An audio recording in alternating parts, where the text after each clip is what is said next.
Hi, this is Patricia of JourneyToBestMe.com coming to you once again. Want to talk about letting go of where you should be.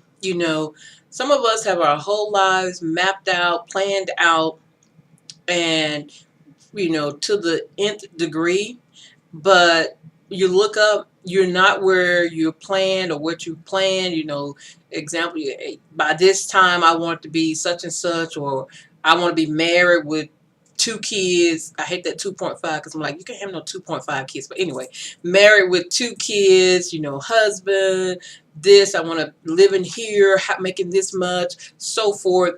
And then when you look up, you have none of that, or you have half of that, or you haven't, accomplished, one or two of those things that's on your list, and you're beating yourself up because you haven't accomplished this, or you haven't, you look up in life and you're not where you thought you should be, and you're beating yourself up.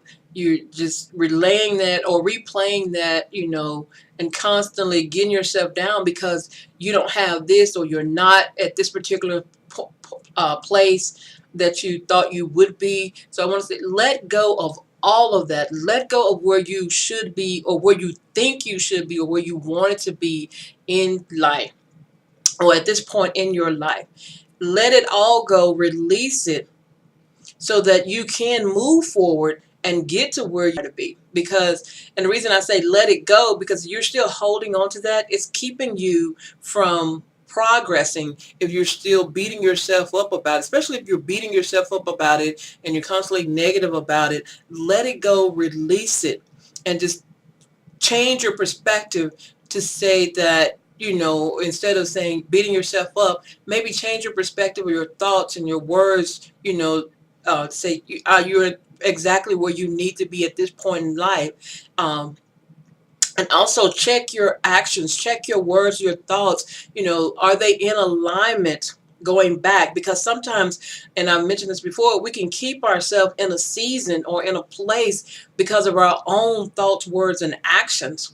So make sure those are in alignment, and check yourself if if those are not, and also check yourself if you're beating yourself up.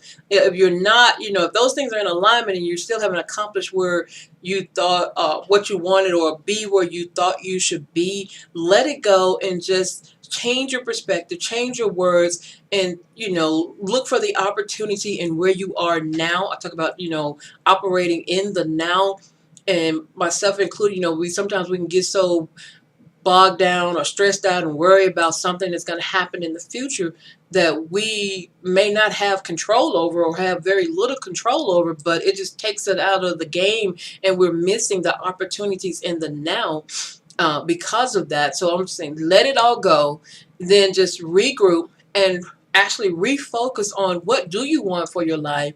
If those things that you wanted, you mapped out or planned out, then if those things are still important to you, or you still want to accomplish those things, then get really clear about them. And then also, going back to what I just said, making sure that you are in alignment, making sure that your thoughts, your words, your actions are in sync with those things. And don't give up, especially if those things are your plan A, part of your dream, making your dream a reality. Then don't give up. But I want to say, if you are beating yourself up, you've had this plan, you created this plan back before you maybe finished high school or college. You had your life mapped out or planned out to the nth degree, and you're right now at that point in time, and you haven't accomplished those things. Let it go. Stop beating yourself up. Ask yourself, are those things still important? Do you still want to accomplish those things? Sometimes that may not be the case. They may no longer be important, especially as you've grown, I hope, developed and grew. Those things may not be important anymore. But if they are, then, like I say, make sure that your thoughts, words, and actions are in alignment. Get a plan, create a plan, create your plan A, not just a plan, but your plan A. Set goals, get an accountability partner, get help, mentor, coach, training, whatever you need. Make sure you invest. If those things are still important and you want to accomplish those, then you need to invest fully all of your resources in making it happen, so that you can accomplish whatever those things you desire or that you said that you wanted to accomplish by a certain point in time. But if those things are not, like I say, let it go. Most definitely stop beating yourself up, because that's keeping you stuck as well. Constantly beating yourself up, that's keeping you stuck. Let it go, release it, and then get clear on what you want and do those things that I just mentioned about getting clear, creating your plan, creating your goal, your vision, get that accountability partner, get the help, start taking the action, set some boundaries, make sure start investing all of your resources in making those things happen so that you can get to where you desire to be. Once again, this is Patricia of JourneyToBestMe.com.